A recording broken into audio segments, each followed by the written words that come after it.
What's happening, y'all, out there in Facebook and YouTube live land? I appreciate you guys sticking around or joining for this episode of On Another Line Live. Today, we got a really cool episode set up. I'm going to talk to you guys about, give you what knowledge that I have about rod powers. What the hell are they? What is a rod action? What is a power?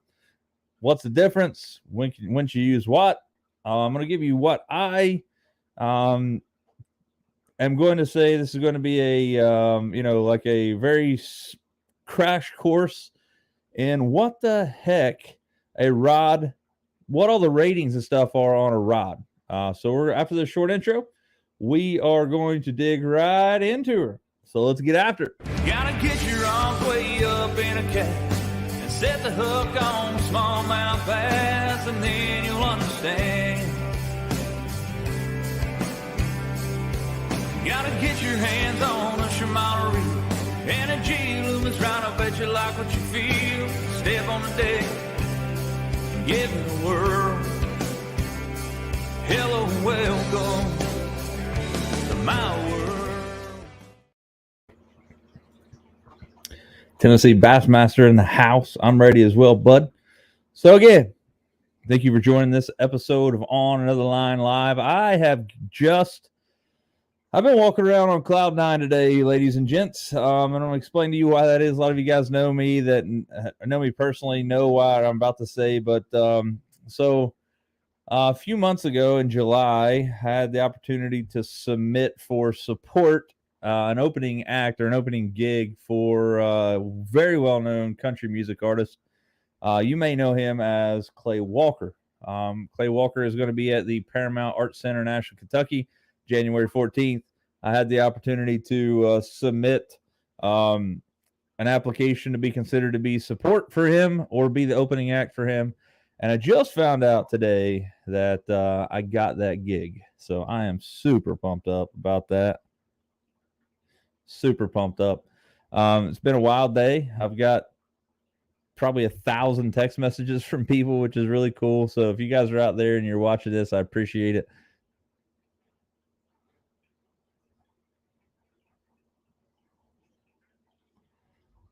But again, we are.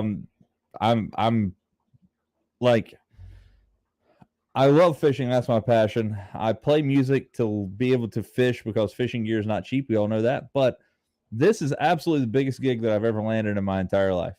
Clay Walker, if you don't know him, is a giant 90s country star. He's really big now today. He's got some songs that are out there like If She's Lonely Now, She Won't Be Lonely Long. Before She Was Mama, Fall, What's It to You, Where Do I Fit in a Picture? There's just so many good songs, but I cannot wait to be the support or opening act for Clay Walker. January 14th, Paramount Arts Center, Ashland, Kentucky. If you guys are in the area, I will tell you, and I'm not saying this because I want to scare you or think that I'm baiting you in to buy tickets.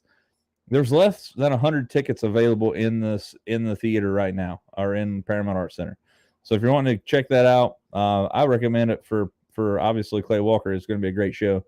But we'll be playing a 35 to 40-minute set there, myself and my band, playing a lot of my original tunes, as well as on Another Line theme song, which is My World. You guys see that? And I just realized that my intro here has my face just like plastered on the first like second of it, which is weird. So I got to fix that. What's up, Bill? Hey, buddy. Thanks for joining, man. But so that has nothing to do with fishing, but that is a really cool information that I have right now to give to you guys. If you guys are interested in seeing Clay Walker in concert or live and in Technicolor, he will be in Ashland, Kentucky at the Paramount Arts Center. I will be opening up for him, which I'm super pumped up about. It's going to be an amazing time. Again, I will tell you, and again, I'm not saying this to scare you or to bait you into buying tickets. If you're wanting to see the Clay Walker show, I would buy them now. Again, I think there's less than 100 tickets available for the entire Paramount Arts Center, which holds about 1,200 people. So this potentially could be a sold-out show that I'm stepping on the stage, which is going to be crazy.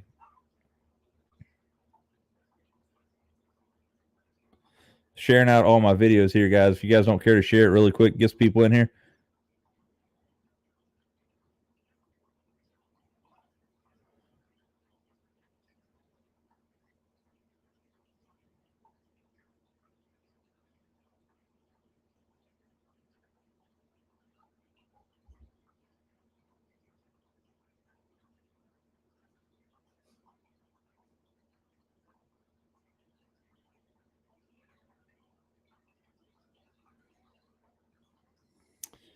So again, sorry, sharing my video out here, guys, getting that stuff out there.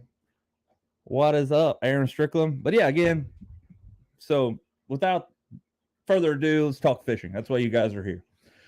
So, this week I've released 2 videos. One's going to be premiering tomorrow on YouTube, and it's going to be talking about my spinning rod setups. I posted a video last week. It's been doing very well about my casting setups. First and foremost, I had a lot of comments or messages, people saying he's rich, or he's got money. He's just, that's not the case, guys. I'm a high school teacher. I'm lucky to be affiliated with Shimano and G Loomis through the tackle box. Hard work and determination, you can get there as well. But I do have a lot of high-end stuff, and I did make that video not for the fact to show off what I have, but to tell you what I'm using. And again, it's just out there for you. And then I started thinking, when I was editing this video here for the the spinning rod side of things, I have a general understanding of what an action is, or what a rod action is, or the rod power, or the taper, or the material. There's so much that goes into a fishing rod build that I think that's one of the biggest miscommunications when it comes to fishing, is that people don't know exactly what rod they're buying when they buy it. They buy it because of the name. They buy it because their buddy has one. They buy it because somebody, at the local tackle shop said this was the best one to get, what have you. But I'm going to try my best in the next 30, 45 minutes to explain to you my understanding of what a rod action is, what the difference is in rod powers versus rod actions, talking about things like fast actions all the way down to slow actions, what baits are good for, and how to choose what rod is best for you in any given situation. So that's my attempt in the next 35 minutes to 40 minutes, is to tell you or give you my basic crash course on how to choose a rod. Coming up, let's see. Yeah, man, no problem. I will explain that to you in just a second. Great question. Yeah, man. Haters going to hate, I guess. I reckon. There was no hate. They're just saying, wow, man, this guy's got a lot of cash. Not the case. I'm just lucky enough to be affiliated with Shimano and G Loomis. I still pay for them all. Don't get me wrong. But anyway, so let's just tackle this question right here from Tennessee Bassmaster. Can you display MBR rod by Loomis? MBR stands for Mag Bass Rod. Now, I want you to think about Loomis when it comes to any other rod. They're going to have, so if you look at the Loomis line of things, they're always a number. For example, like let's look at one of my favorite flipping and pitching rods right now is a G Loomis InterX Plus 894C JWR. So let's break that down first and foremost. Again, this is Loomis side. Shimano has their own different deal. Lew's has a different nomenclature. There's Dobbins. Everybody's got their own way of marking rods to show you what they are. So for example, 894, so 8-9, the first two numbers in a Loomis rod is going to be the length in inches. So 894, 89, it's going to be 89 inches. And then the 4 is the power of the rod. C is casting. JWR is going to be different than the MBRs he's talking about right now. JWR and MBR are two totally different beasts. JWR jig worm rod has a super fast taper, meaning that from the butt of the rod to the tip of the rod, it tapers a lot quicker. It goes from a really, a fat base all the way to a really tiny base almost as quick as you can make it without making the rod, break or make it less, reliable. We'll use that word. Now, MBR, Mag Bass Rod. Mag Bass Rod have more of a moderate taper to the tip. They have a slower action. It is not a slow action by any means, but it does have a more moderate taper. It's going to be, so into that right there, let's dig into what rods actions are and how we'll get into it. So we think about a rod action. You have something like fast, super fast. You have moderate. You have moderate slow. You may have a slow action. Now, a lot of people have this in their brain that if you have a rod and you bend it, I don't have anything that will actually bend here, but if you were to bend a rod, the arc that you're putting in that rod, everybody thinks that that's what a rod action is actually measuring. And that is incorrect. A rod action is actually from when you bend it, the amount of time that it takes to go back to its original organic nature. So if I were just lay a rod here on this table, when I bend it, when I release it, the amount of time that it takes to come back and be perfectly, in line with itself is how actions are actually measured. Now, when we looked at a lot of different things, dude, Aaron, I like them, but I am no way I'm more of a fan of an MBR than I am a JWR. I'm a JWR guy all the way for certain aspects. Hey, Tina, how you doing? Thanks for joining. So anyway, back to the rod actions. Rod action is not meaning how much the rod bends as the action. The action actually means how fast does the rod come back into its original state. Now, when you think about something like an extra fast action, if you think about like a G Loomis 894C we're just talking about there, I know personally that has an extra fast taper, extra fast action. Now, what does that mean? Well, that means that when you bend the rod, when you release it, it's going to spring back to its original state a lot quicker than other rods.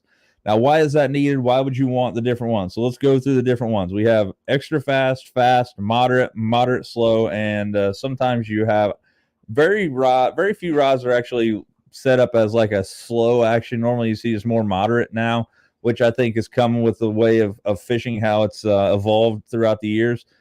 But let's break it down this way. The more slow you get on the action, let's say more hooks, right? So let's say a super fast and fast action, it's going to be stuff for like bottom contact. You're going to be talking about flipping and pitching. You're talking about Texas rigging. You're talking about shaky heads. You're talking about Ned rigs. You're talking about stuff that you're going to be maybe like a big jig rod that you're going to be throwing like a 3/4 ounce football jig in 30 foot of water. And the reason that you want that really fast taper is that when you set the hook, you want plenty of backbone and you want that thing to actually load up a lot quicker because you want to set the hook as quick as you can in those circumstances. Now, let's look at a moderate taper, which is it bends a lot more, but it's slower to come back to its normal state. These moderate actions are going to be stuff for like treble hook baits and like straight retrieve, spinner baits, crankbaits, rattle traps. You can look at chatter baits for that situation. I throw moderate action for my topwater baits, just for the simple fact is that I have a hard time. I get so amped up when I make a cast and I'm out there working that popper, that buzz bait. If I hear that fish blow up on it, I am like a kid in a candy store and I'm trying to rip that fish's head off because I'm just so amped up.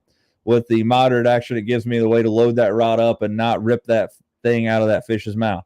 Now, when you're talking about frogs and stuff like that, it's a totally different game. But when I'm talking about like spinner, or when I'm talking about like a buzz bait or a fluke, maybe, topwater fluke or a spook or something like that, definitely moderate.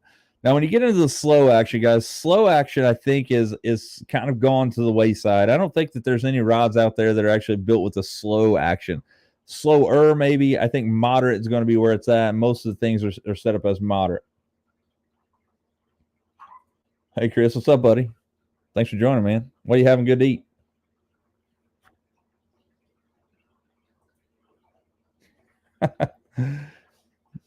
Hoosker do's, Hoosker don'ts, with or without the scooter stick. Yep. Mm-hmm. Loomis edge rod is different from the G Loomis and TFO rod. I don't know anything about those, man, but I do know that Gary Loomis's line now, the edge rods, they're actually made from carbon fiber, where most of the stuff is made out of graphite and things like that.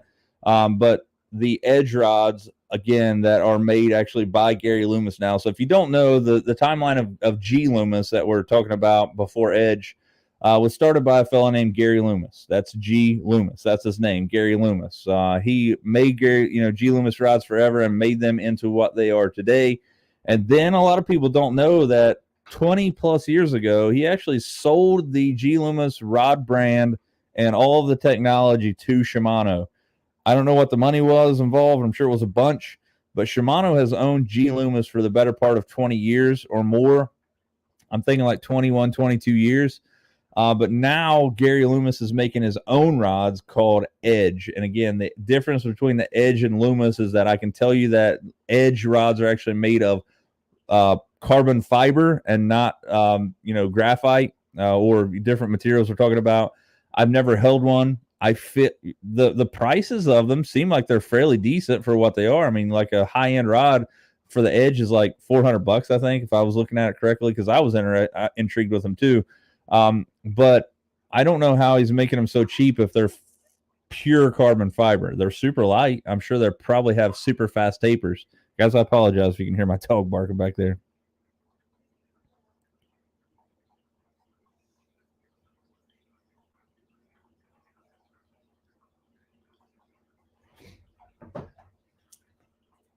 Meal prep and chicken. That's what I'm talking about. I had some chicken wings myself here a little while ago. I'm going to be diving in. So my goal is I have several goals. My goal right now is to get hashtag fit to fish. I've been working on trying to lose some weight over the last really week. I've just been hardcore at it, back on the keto diet, riding the Peloton bike that we have here, anywhere from 7 to 15 miles a day, whatever I can, muster. So get fit to fish. 6,000 subscribers by end of 2023. Now, let me get into this really quickly because I want a lot of you guys to understand this. Next week, we have a fellow coming on the show by the name of Jesse French, who owns Blue Rock Tackle up in around Youngstown, Ohio. Makes some really cool jigs called the 1099, which is a smaller jig. They have a ton of different stuff that they can actually make. There's a bunch of stuff that they do. We're going to have Jesse on. We're going to be talking about his baits. We have a promo code for you guys that may be interested in buying some stuff from him. He makes some really good stuff. We're going to talk about basic bait making and why we do it. He does it on a bigger scale than I do. Obviously, I do it for myself and my buddies. He does it to make a living, which is different. And then the week after that, which is going to be December 20th, I have Ryan Salzman coming on, who is a pro. I'm really excited to have him on there. He does really good on the TikTok side of things, explains a lot of things. I think I'm going to start talking to him about swim baiting because I want to get into the swim bait game. I'm not talking about big swim baits, guys. There's not a big market to throw big swim baits in my area. I'm talking about, those 2-inch to 5-inch swim baits, how he throws them, what he's looking at, A-rigs, stuff like that. And also, potentially, he's a guide on Gunnersville. I'm going to potentially try to book a show or book a guide trip with him this summer, maybe the spring. Go down there and do some fishing with him, shoot a video about it, and make that happen. So next week, Jesse French from Blue Rock Tackle. The week after that, next Tuesday, Ryan Salzman. Pretty cool stuff. First Edge rod, 743. Let me know when you get it, Aaron. I'll come down and check it out. Black Widow edition.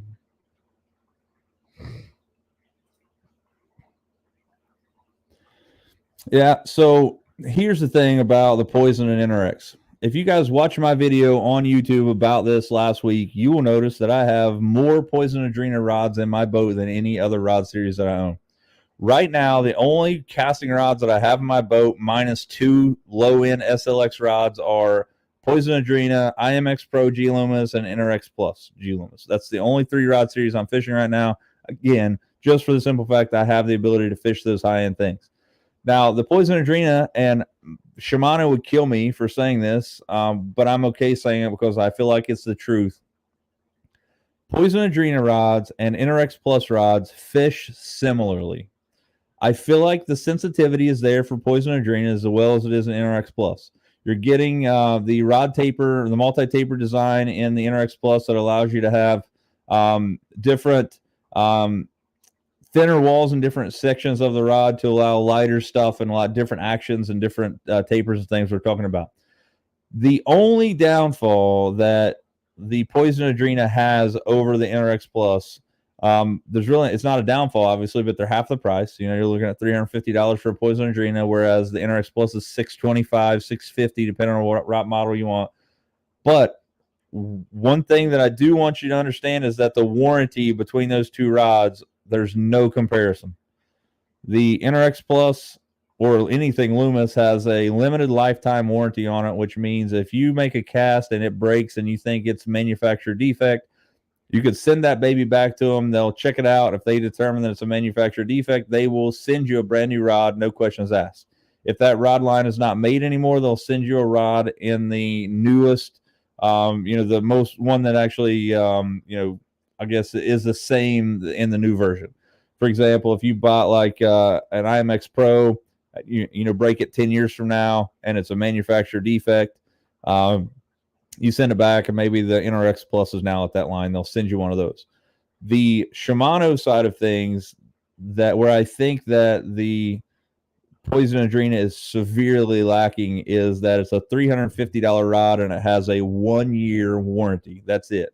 You buy it, you have 1-year warranty. If it breaks in that 1 year, they'll replace it for you. 1 year and 1 day, 366 days later, you bust it, you're out $350. Again, I say that to tell you this. I fish them both. I love both of the rod series.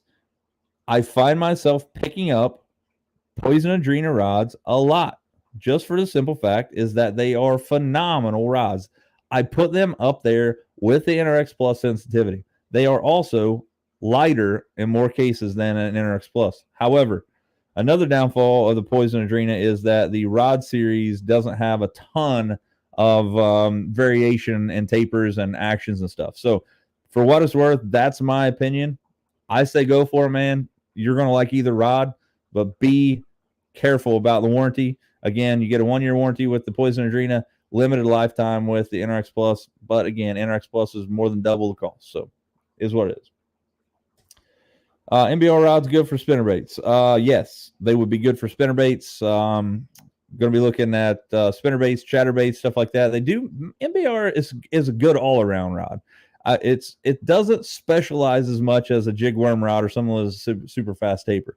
The NBR side of things is built that way because, again, it's a more well-rounded rod. For example, if I take an NBR and if it's not huge, not really giant, I can actually make a cast on a crankbait and be okay with it. Is it going to fish it perfectly? No, but will it fish it okay? I do believe so.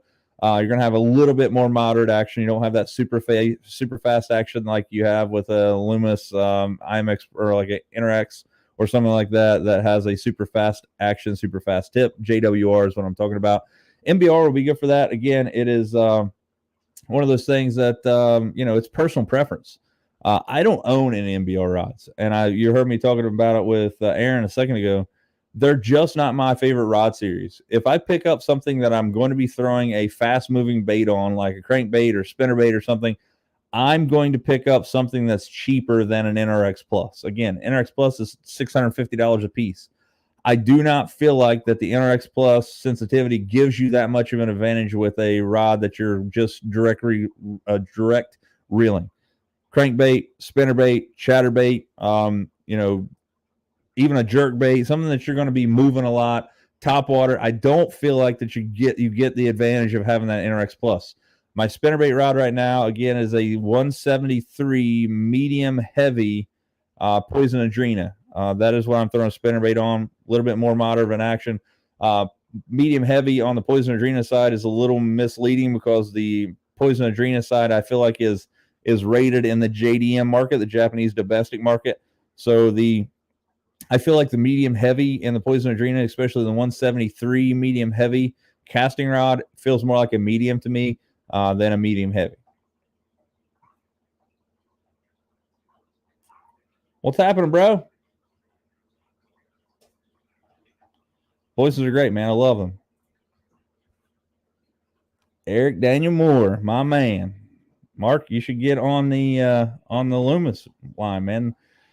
Arc rods are the deal. So that's the thing, man. Like, I don't hate anybody fishing any rod. I really don't. I fish G Loomis and Shimano just for the simple fact is that's what I like. That's what I enjoy. That's what I have the most confidence in.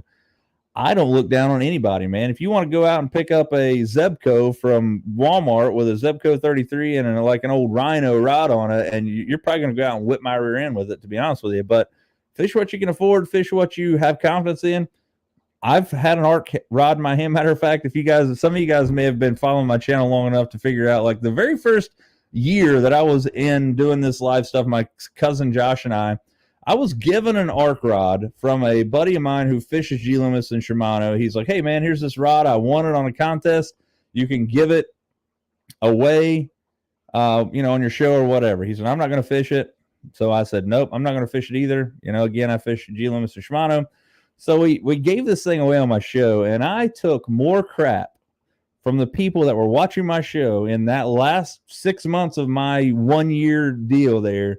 It was absolutely phenomenal. Like, I had people calling my Shimano rep, telling them that I was giving away an arc rod on my show. Like, it was nuts. He called me. He's like, dude, you have really stirred up a hornet's nest. I was like, I'm just giving a rod away, man. That's all I did. So I say fish what you can afford, fish what you like. What's up, Jesse? There's the man right there. We're talking about him. Next week, Jesse's going to be on the show with us talking about his tackle, Blue Rock Tackle. We're also going to be talking about basic bait making, how he got into it, why he started making baits, how he's, maybe we're not going to ask him any, trade secrets because the dude's trying to make money on it, but I want him to show you some of the baits he's making, including the 1099 jig that he has perfected. Buddy of mine, Brandon Klein, I think, Aaron Strickland, those guys have been fishing it for a while. It is an absolute phenomenal hammer bait here on the Ohio River. Compact size, really good looking skirt, pretty cool stuff. Can't wait to have you on, buddy. Again, Jesse French next week, next Tuesday, 8:30. And we're going to have a promo code for you guys coming out that week that'll save you some dough on his website. Can't wait to see you again. Jesse French from Blue Rock Tackle next week, 8:30. Yeah, man, I agree. Salzman is great. I can't wait to have him on. Again, that's the 20th. So, again, Jesse next week, Ryan Salzman the week after that. I can't wait to have a conversation with him. The dude is, 100% as real as it comes, as far as I can tell. I don't know him personally, but I'm hoping to. Again, I'm hoping to book a guide trip with him on Gunnersville here soon. No problem, man. Enjoy it. Thanks. Yeah, so I could see that happening as far as the Adrena stuff. You're right. If it's uber cold outside, I've never had it get hot on me, but if it's uber cold, like we're talking like 40s and below, they get pretty chilly too. The Poison Adrena is what I'm talking about. Oh man, Poison Adrenaline, hollow body frogs. Let me pull up the rod series and make sure that I know what's up.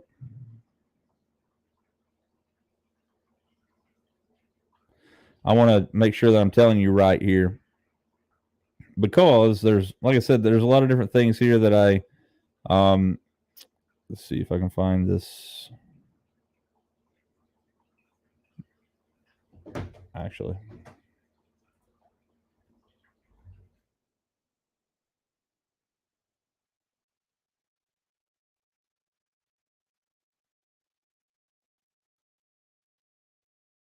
let's see here. I'm going to get this one right here for you.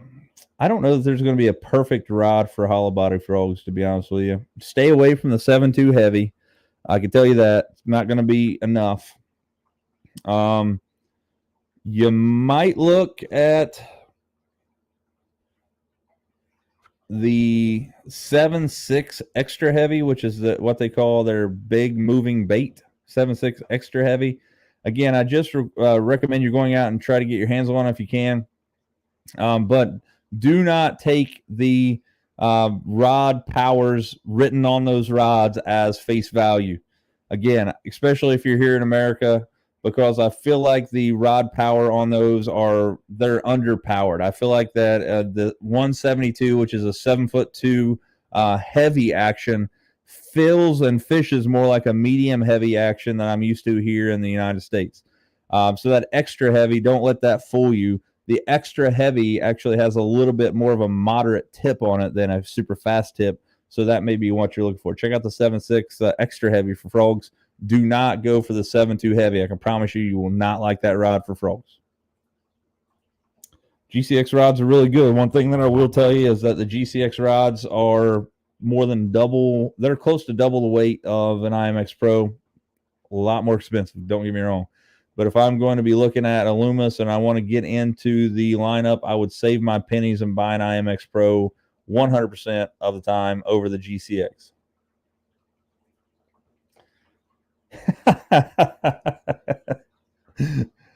Like me, man. They send me a sticker and give me 10% off. I'm on their pro staff, right? I mean, that's 10% off of $650. That's $65, ain't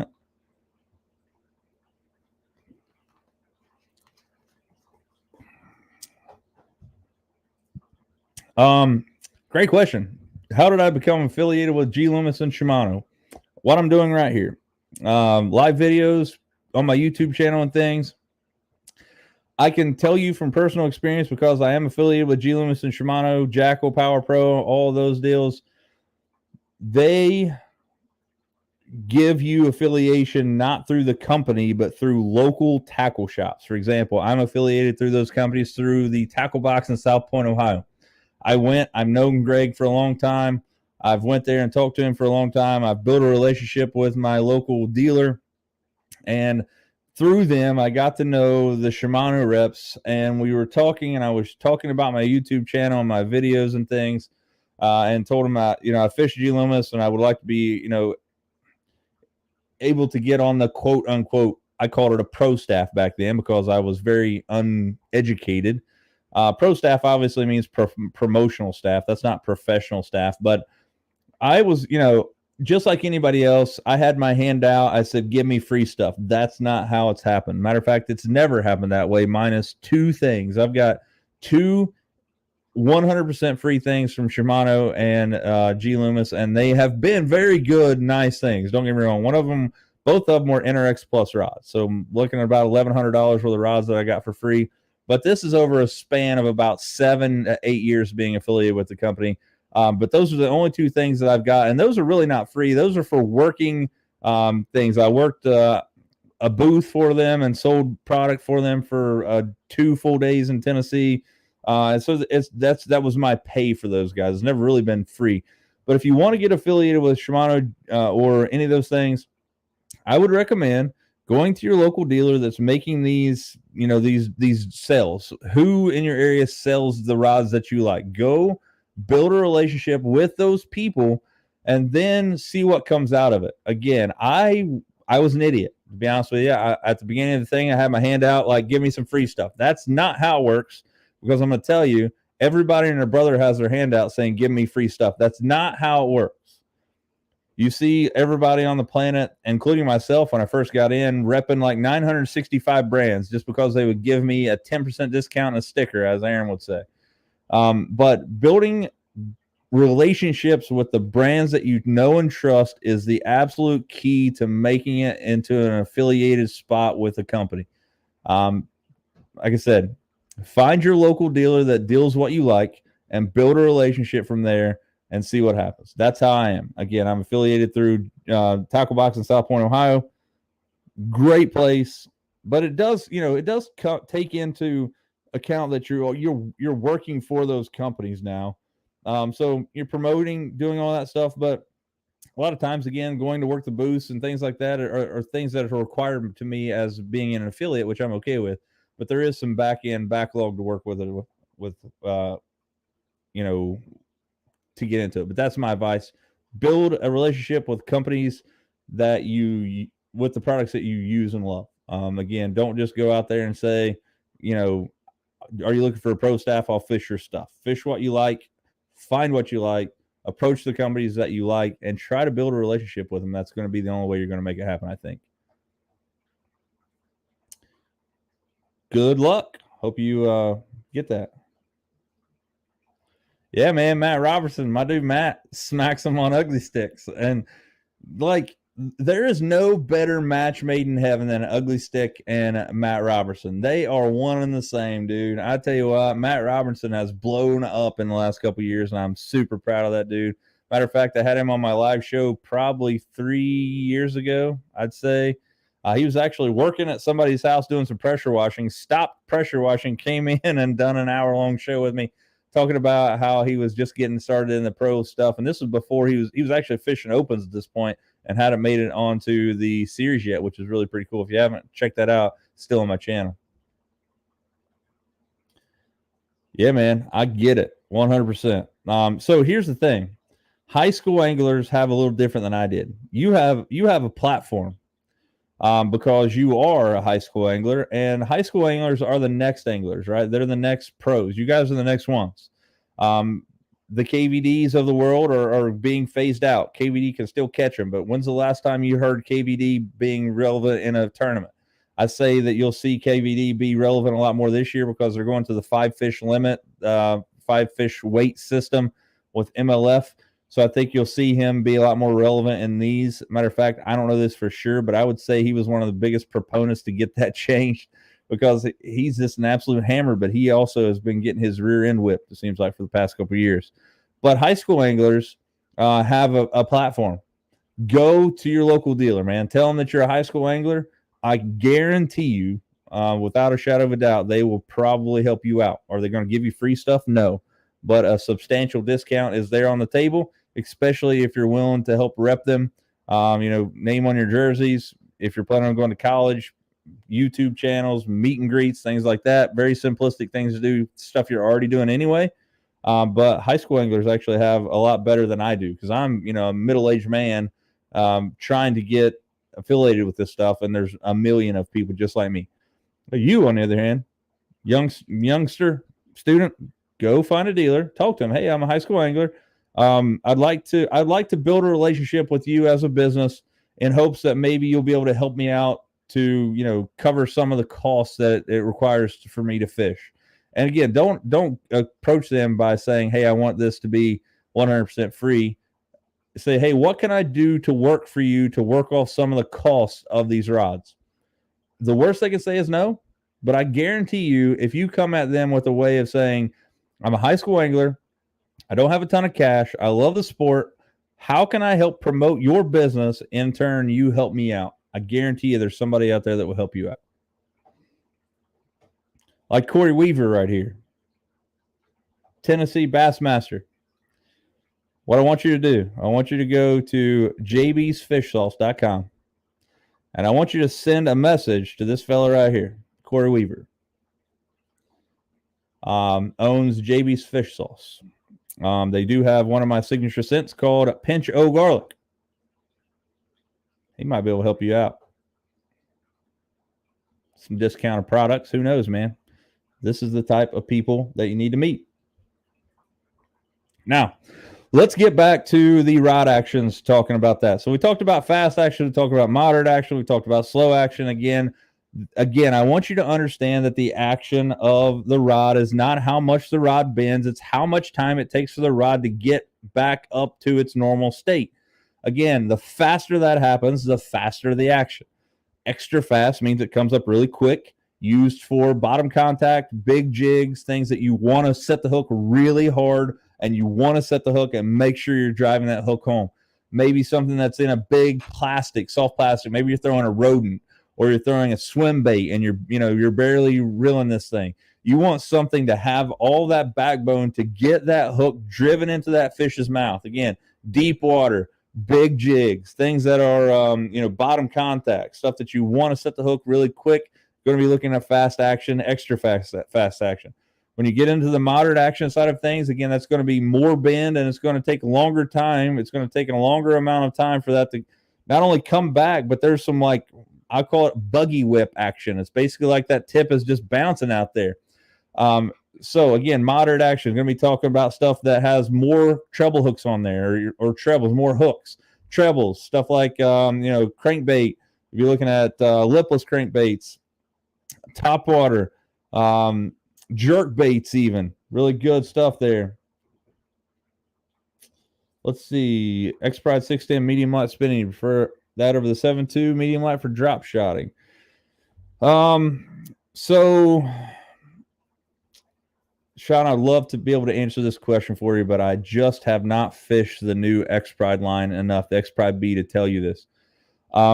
I personally, from these that I can tell you, I like a little more length than anything. If you look at like the Loomis side of things, which is, I know you're not asking about here, you're talking about the Shimano side of things, but the Loomis, like the grand poobah drop shot rod that's out there, in my opinion, is the 822 DSR drop shot rod from G Loomis NRX Plus. Again, $650 rod, more than triple, probably. It's double the price of an X Pride. But again, it's 6'10". So the 6'10" medium light may work for you. I like to have a little bit of length on my drop shot rod because I feel like it gives the tip a little bit more action. I'm more often than not, if you think about this as being my line, and if I drop my drop shot directly off the boat, when I'm shaking the line, this bait is going to be moving. The more I could shake that line without moving this bottom weight, the more action that I'm going to have on that bait. Now, when you think about this also, if you make a cast, your line's going to be making an angle, more angle the farther you cast. And I like that little bit of extra length to give me that a little bit extra weight or, bait wiggle or bait movement without pulling that drop shot weight along the bottom. I like my drop shot weight to be on the bottom contact all the time. Shaking that thing so fish can see it. I like if it were me, I would pick the 7.2 just for the simple fact is I like those extra couple inches.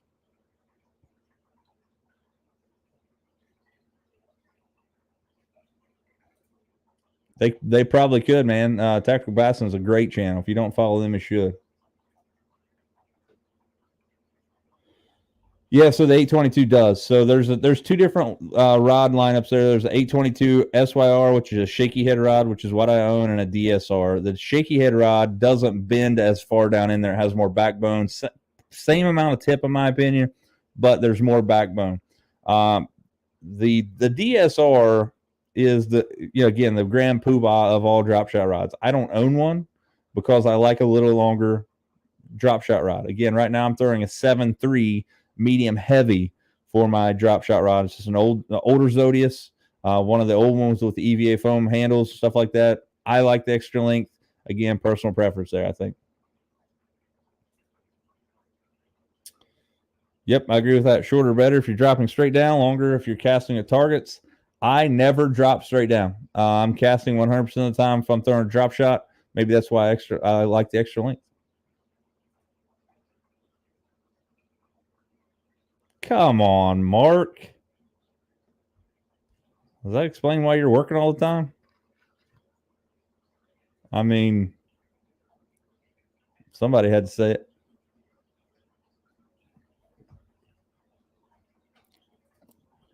Yeah, Randy. I have some of the Macbeths. Haven't been able to throw them a lot. Just picked them up this winter. I'll be throwing some. Flat siders are really cool. The World Minnow jerkbait is really good. I love the flash boost technology in those things. I think it's going to be a game changer. I only own one right now. I own I think it's Clown. It's a Clown collar. I'm not sure what collar actually. What there it is. I think they're going to be game changers. They are expensive though. I mean, you're talking $15 for a crankbait. I could buy 3 Strike King crankbaits for the same price, or roughly 3, 2.5. But they do make good baits, and I consider myself throwing some for sure.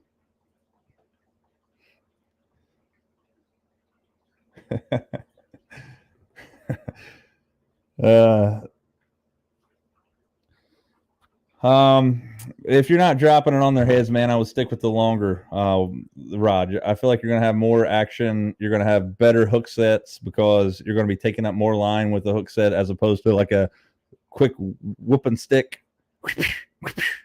Again, personal preference, but again, I don't own a 610 drop shot rod. If I did, it would be the NRX Plus, and I just don't own one. Because I feel like that I just don't like those short rods. I like something a little bit more length to them. I'm never dropping below my boat. I'm fishing a lot of times. The only time I ever fish deep water, and it's really not deep, is Lake St. Clair or Lake Erie. I'm talking about 20 foot or less. And I'm usually casting at targets, rock piles, stuff like that. What's up, Cody? Yeah, man. What about a power shot? Can we do that? Can we throw like a drop shot with like a rodent on it with like a 7.6 heavy whooping stick, 50-pound braid? Come on, man. That's kind of like a drop shot, right? Like frogs are like dry flies, but for men. Yeah. Mm-hmm.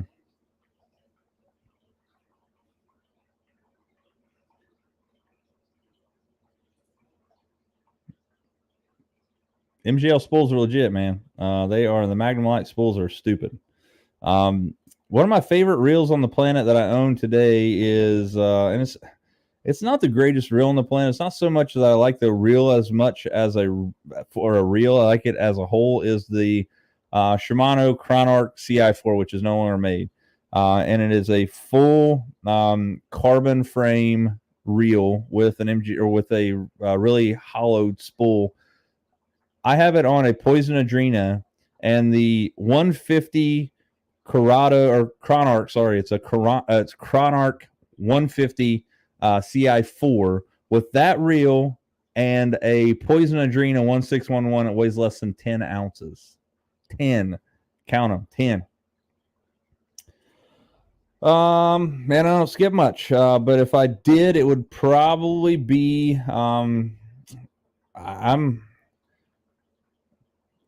if I was skipping like under docks and things, I would probably look at the 7.2 heavy. Again, Poison Adrena, don't take that for what it's worth because it's really not a heavy action in my opinion, more like a medium heavy. But if I'm skipping stuff, I'm usually going to be using a spinning rod. I throw like baits that I'm going to be skipping on a G-Loomis NRX Plus 852 S spinning rod JWR. That's what I like. And I also will throw it on my drop shot rod if I'm close quarters skipping. If I'm like docks and I don't have a room, to cast very well, then I'll probably drop down to that 610 SYR shaky head rod. But more often than not, if I'm skipping anything, it's going to be on the 852S. I thought so, yeah.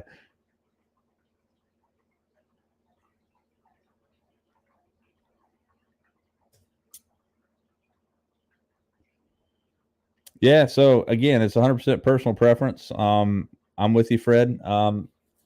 I have the ability to fish what I like, but here's another thing I would recommend you doing. There's people like me all over the planet as far as affiliates from G-Loomis and Shimano. Get with these people. Get with me in my area. I'll take you out. I'll let you fish anything I got. That way you can get your ability to make your own, educated decisions here. What's up, Eric? So here's what we need to do. We need to get together and go fishing. Like you and me down in Dale Hollow or something. You show me how to catch some fish down there. But I think it would be a pretty cool video. Put it on my channel, your channel. We'll just make it a big deal. Holler at me.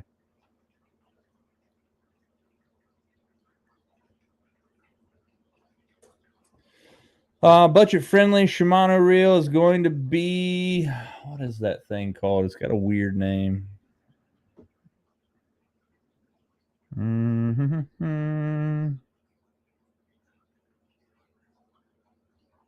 Miravail, I think.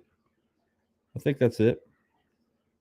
I was Googling it here, and it hit me.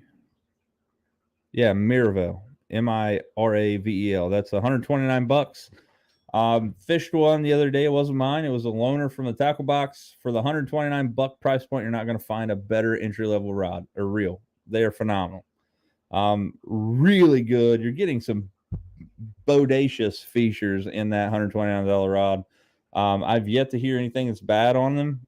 Again, they are $129. That's sad to say. That's one of the lower end reels from Shimano now. But for that $129, you're getting a ton of technology in that package. So I fished one the other day just for the amount that I got to fish with it for a couple hours. I think $129 all day long. I will definitely own some.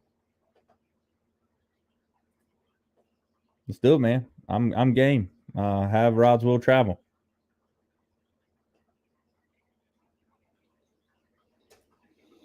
So I don't have any X Pride rods. The only X Pride rods I have were the old style X Pride A's, and I had a 611 medium heavy. I think it was a 611. I liked it a lot. If I'm fishing, my honest opinion here, man, and again, take this for what it's worth because I am getting a discount on these rods, so I'm not paying full price. I would step up to a Poison Adrena 5 times out of 5 and skip the X Pride. That's the old X Pride. I can't speak for this new one. Again, budget friendly as far as on the Shimano side of things. Really not budget friendly. You're talking, high end there. I like the Poison Adrena line more than the X-Pride, but I feel like that if the X-Pride fits your budget more, you're not going to go wrong with it. The 610, I think mine was a 611 if I'm not mistaken. And it was I'm lying to you. I think it was a 7.2 medium heavy. I'm pretty sure I had. I liked it a lot. A lot of backbone, really fast tip, really fast taper, and it was fairly stiff. I didn't use it as much as I thought I would. I actually sold it last year and bought a Poison Adrena. Again, take that for what it's worth. Again, I'm not paying retail for these rods. Don't think that like I'm just going out and blowing $350 on a rod. It's not like that. But if I had the money and I was going to buy one, I would definitely buy the Poison. Noski's really good too, man. Noski's are great. They are good, but the Miraval, I agree with you, is better than the Noski. I like the Miraval also better than the what was the one there that they had for a while? They just came out with not too long ago, or last year, or they revamped it. I'll think of it in a second. But yeah, also another thing.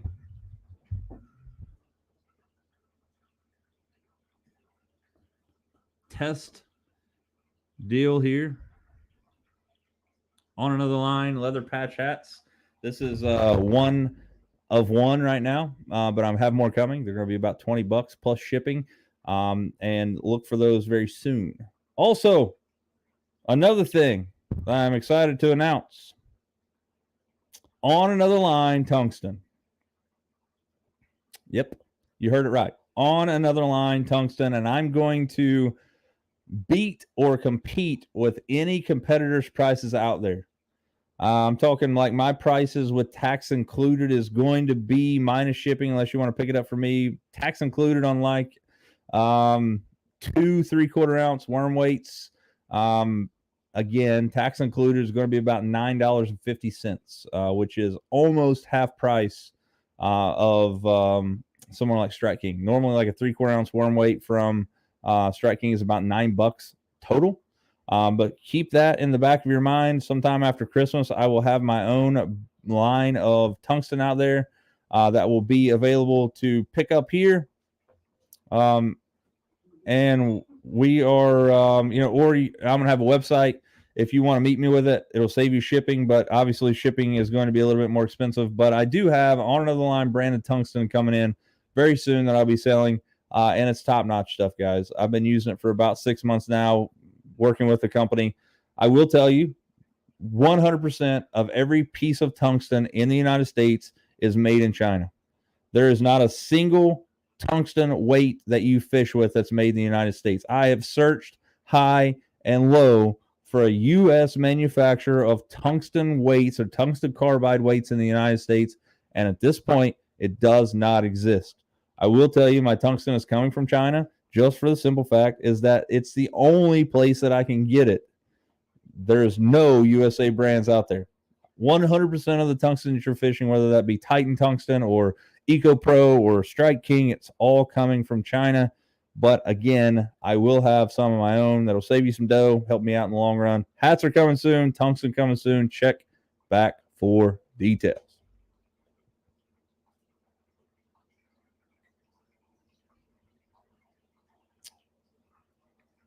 Yeah, so I can see that too, Eric. So we were talking about earlier with the Poison Adrena, if it's really, really wet and it's like downpouring, I could see where that would be the case. I've always wanted to take a wind grip and wrap it on a Poison Adrena. It's kind of stupid to do that because you're adding weight to a super light rod, but I would like to see what it feels like. It may negate that. I love cork rods. Don't get me wrong. Interex Plus are my favorite. They have some of the highest quality cork ever. I like them a lot. So this past 2 winters ago, this is one of my horror stories of cork. I live in my dad's old house now, but I stored my boats here at his house in his garage. I have a pleasure boat and I have my Stratus, obviously. Well, I normally don't do this, but last year I left my rods in my boat because I was fishing a lot. We had some really warm weather throughout the year. I left them in there. Dad brought some corn in from the garage for a deer feeder they had on the hill and left it in there pretty much all winter. mice got in the corn, ate all of the corn that was in the bag, were still hungry months later, and climbed in my boat. And I am not kidding you. They chewed up they chewed up an NRX rod and 2 IMX Pro rods. We're talking almost $1,000 worth of rods. Did they eat all the way through the cork? No, but you can definitely tell it. Absolutely heartbroken. That was one of the major downfalls. Now my garage up there looks like a mouse poison manufacturer site, and I haven't had that problem anymore.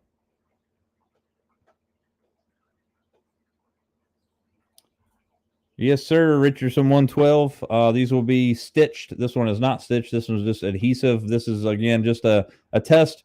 Richardson 112. You know it. Best house on the planet. On another line. This is really dark. I'm getting a lighter leather so you can see it, but be about $20. And that's basically what I have in them. So I'm not making any money. Just get my name out there.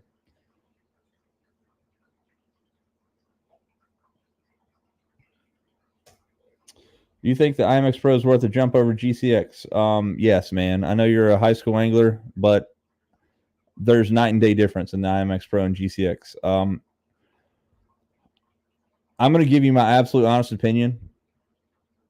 If I were to pick up a GCX rod now after fishing the high end stuff that I can, I would never buy another Loomis rod because I feel like they're cumbersome. They're a great rod for that $199 price point. You're not going to find a better quality rod, handmade in the United States of America and Washington State, one by people just like you and me. Great warranty, 100% manufacturer defect. It's a limited lifetime warranty against manufacturer defects. Another thing about Loomis is that not a lot of people know is they have something called the expediter service. Expediter service, let's just say that you go out and you snap a rod, you slam it in a car door of your G Loomis rod, and it's your fault. You could call Loomis up tomorrow and be like, hey, I busted an 894 NRX Plus. I would like to use the expediter service. Expediter service, you pay like $200, maybe it's $225, I think, for the NRX Plus. You call them up, hey, I need this rod expedited. I'm going to use the expediter service. You pay them over the phone via PayPal, credit card, whatever you're going to do. They then take the rod that you want and overnight it to you wherever you're at in the United States. Or in the world for that. It wouldn't be overnight, but they'll ship it to you. Let's say you're fishing a tournament in Guntersville and you're pre-fishing, you bust a rod that you're definitely going to need. You call them up and say, hey, I got a tournament in 3 days. I busted an 894C JWR. I want to use the expediter service. You pay the money over the phone, no questions asked. They send you a brand new rod to wherever you're at. So basically, it's going to cost you $100 to ship a rod plus overnight. So you're just basically paying for the two-way shipping. What you'll do is you take that broken rod, put it in the tube, and it's already postmarked, and you send it back to them. Other than that, that's it. Expediter service is great. Depends on what you're talking about, Sean, but so the 7.2 heavy NRX Plus full. Man, that is a tough question. I think I go NRX Plus for the warranty. Cork, as we've been talking about, just simply for the warranty. But again, they're double the price. You're looking at $325 to I think they raised their price $365. I think on the Adrena, $625 to $650 MSRP on the NRX Plus. So, getting more of a warranty. Would I fish both of them? Absolutely. If you're looking to spend less cash, that the one thing I will tell you though is that 7.2 heavy, man. Again, I keep saying I feel like it fishes more like a medium heavy.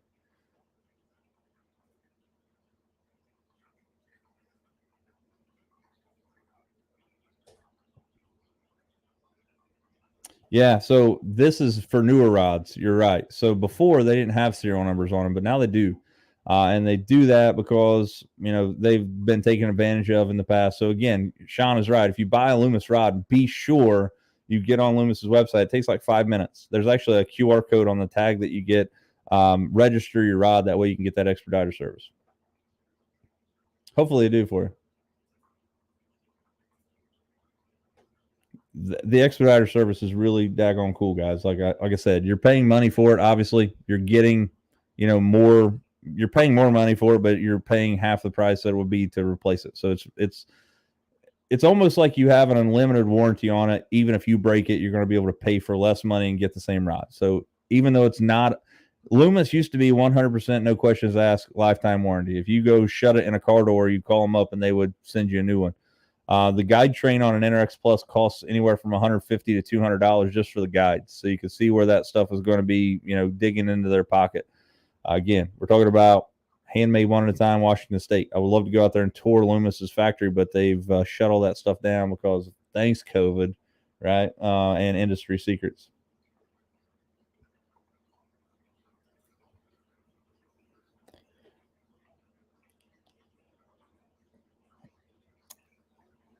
So yeah, I mean, like, again, the 7.3 medium heavy Adrena is my favorite spinnerbait rod on the planet. I throw smaller Texas rigs on it as well, but it's just, again, that medium heavy, regular fast. But again, as I said, I'm sure you know, since you know it's I feel like they're a little underpowered on the what they're actually labeled for. So another thing, let's get back into the talking about rod actions and why they are. So now here's the thing: we talked about the action. Let's talk about the power. The action and power are two totally different things. A lot of people think that you get a rod and you say, okay, I got a medium action and it's a medium power. That is not true. The power is how much backbone or how stiff the rod is when it loads up and where it loads up on the blank.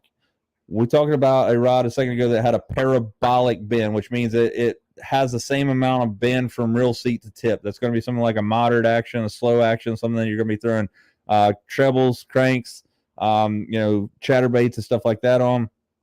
But it's not going to be beneficial for you to throw like bottom contact on that stuff. However, when you think about power means how much the ability the rod is to drive a hook and how much you could set the hook and not have the rod flex past a point of it just being a noodle. The taper of a rod makes the action normally.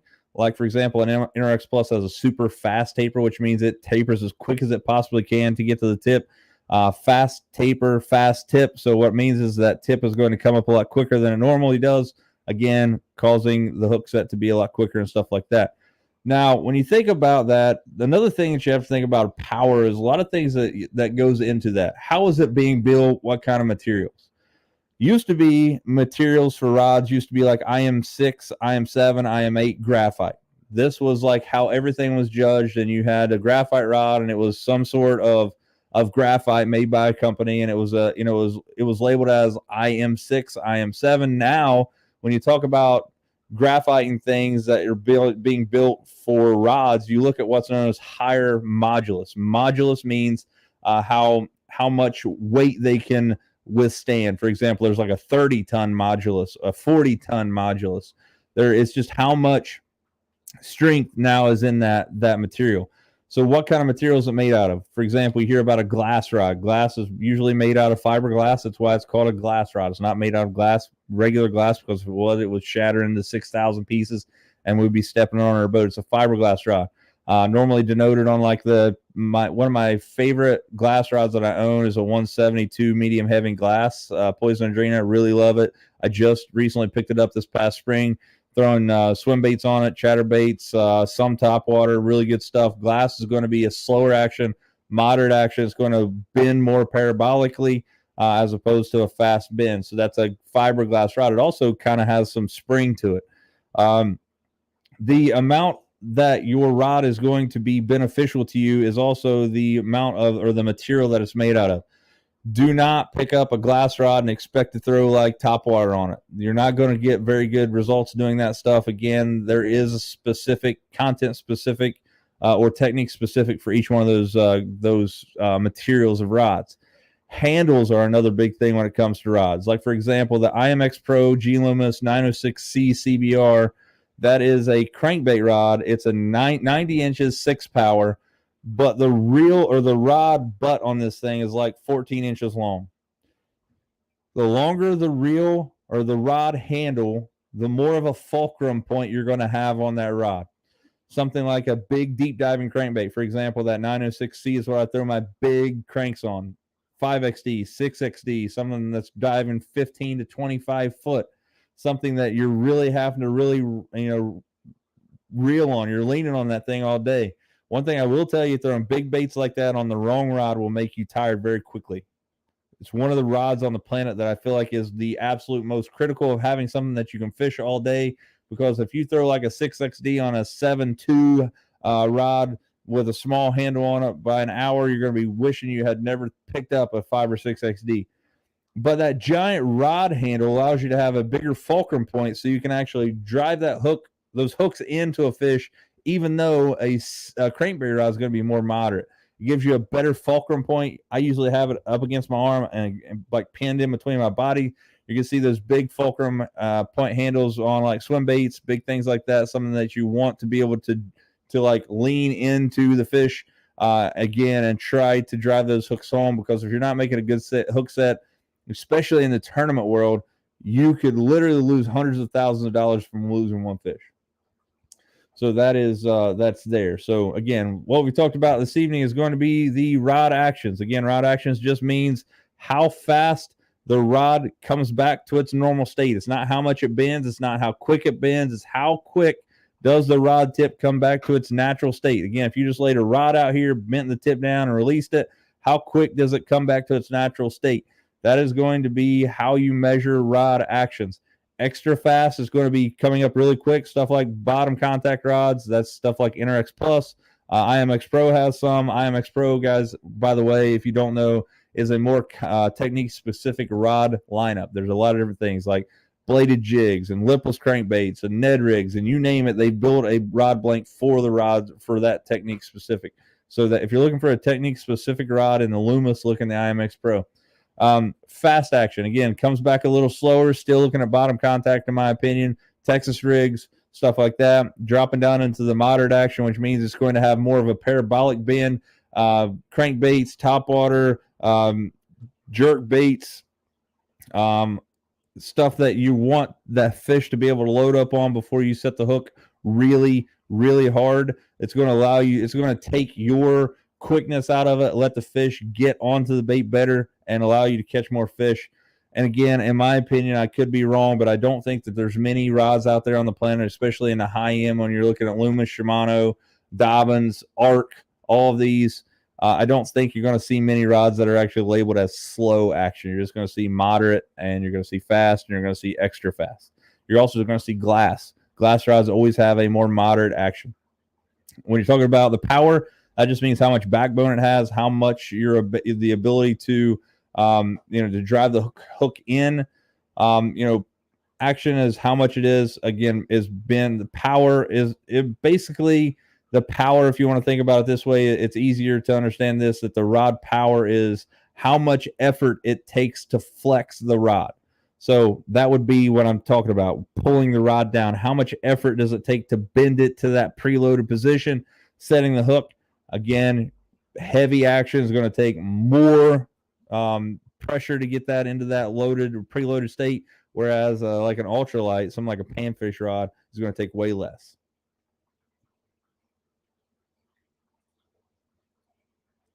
Hey Adam, what's up, buddy? Man, I appreciate you joining, man. You've been there through and through. I appreciate it. So, guys, we are right now an hour and 10 minutes into the show. I feel like I've given you guys a crash course on rod actions and powers and what my understanding of it is. Again, I don't claim to be a pro. I'm just giving you the information that I think that I would want to know if I were you, if you were just getting into that. Again, next week, Jesse French from Blue Rock Tackle is going to be on here. We're going to be talking tackle.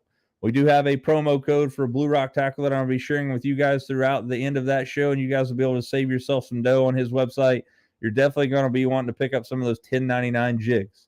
And that's coming a lot. That's a lot, saying a lot for me, from a guy who pours his own jigs with Do It molds. The 1099 he's got going on is legit. It's a good, small, compact jig that I think a lot of people are going to have a lot of success on. It is phenomenal for the Ohio River. And I think smallmouth like Del Hollow, Cumberland, stuff like that are really going to chew them up. That's next week, next Tuesday at 8:30. Week after that, Ryan Salzman is going to be on the show. Can't wait to talk to that dude. We'll be talking about swim baiting and things like that in the wintertime fishing.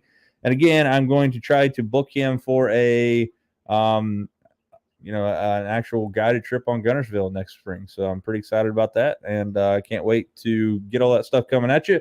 if you guys want to see somebody on my show, if you guys want to be on my show, anybody out there, I will encourage you guys to do so. Let's just talk fishing. If you want to see somebody on the show that's a local yokel like Eric or whoever, maybe we can get Corey on talking about the JB's fish sauce here soon. So anyway, with that being said, guys, we're at that hour and 10-minute mark, which is 10 minutes longer than I like to keep you on here. It is Tuesday. We're going to see you next Tuesday. Jesse French talking about Blue Rock Tackle and the 1099 jig, as well as bait making and some other cool stuff. Until then, guys, if you guys can, get out there and lean on them. We'll see you next time on Another Line.